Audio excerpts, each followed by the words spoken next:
30/7 એટલે કે આપણા માધવસિંહ સોલંકી સાહેબનો જન્મજયંતિ નિમિત્તે જે અનામત બચાવો આંદોલનની કમિટી જે ગાંધીનગરમાં આજે ગોઠવણી હતી મિટિંગ, એમાં મુખ્ય માંગણીઓ હતી જે અમિતભાઈ ચાવડા સાહેબ છે એના અધ્યક્ષસ્થાને એ કાર્યક્રમ ગોઠવવાનો હતો.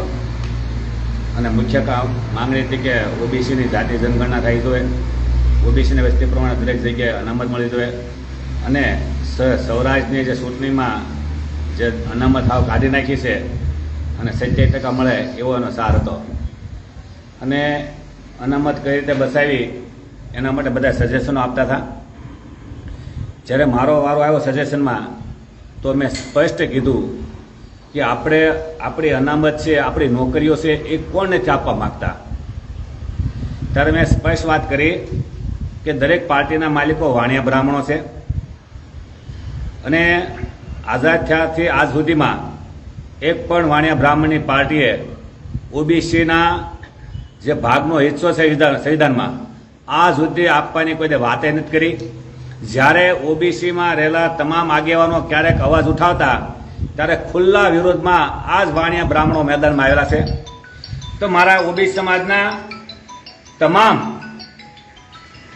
જે કોંગ્રેસ, ભાજપ કે આમ આદમી પાર્ટીમાં કામ કરે છે એને મારે એક જ તે સંદેશો છે કે 75 વર્ષથી જે કોંગ્રેસ ભાજપના વાણિયા બ્રાહ્મણો બાબા સાહેબે 366 કલમમાં વસ્તી પ્રમાણે ઓબીસીનો દરેક જગ્યાએ હિસ્સો હોવો જોઈએ એ નથી આપ્યો. તો આપણે એટલા તો અક્કલ મઠ્ઠા નથી કે એક વ્યક્તિ 75 વર્ષથી ન આપતા હોય તો આપણે ત્યાં કામ ન કરવું જોઈએ. એટલે મેં ન્યાય જાહેરમાં કીધું કે ઓબીસીને ખરેખર જો અનામત જોતી જ હોય અને ઓબીસીની અનામતની લડાઈ આપણે લડવી જ હોય તો બ્રાહ્મણવાદી પક્ષના માલિકો પાર્ટી છે એનો આપણે સાથ સહકાર છોડી દેવો જોઈએ, એની પાર્ટીમાં આપણે કામ ન કરવું જોઈએ. જો 3%ના મુઠ્ઠીભર લોકો 54% ઓબીસીના મત લઈને જો આપણી પર રાજ કરતા હોય અને આપણા જ કલેક્ટરો, આઈજી, એસપી, જજની નોકરી ખાઈ જતા હોય તો આપણે બહાદુર હોઈએ તો એની સામે આપણે લડાઈ લડવી જોઈએ.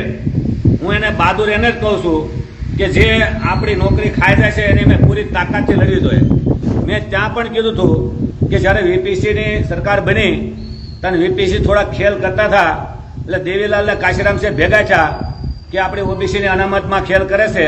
એટલે દેવીલાલે નાયબ વડાપ્રધાન હતા એટલે દેવીલાલને કાશીરામ સાહેબે એક સભાનું આયોજન કર્યું, હજી તારીખ ફિક્સ કરી. ત્યાં સભાના ડરથી વીપીસીના દબાણ આવ્યું એની પર અને અનામત લાગુ કરી દીધી. જેવી અનામત લાગુ કરી દીધી એટલે સીધા ભાજપ મેદાનમાં આવી ગયું અને એમણે વીપીસીની સરકાર પાડી દીધી.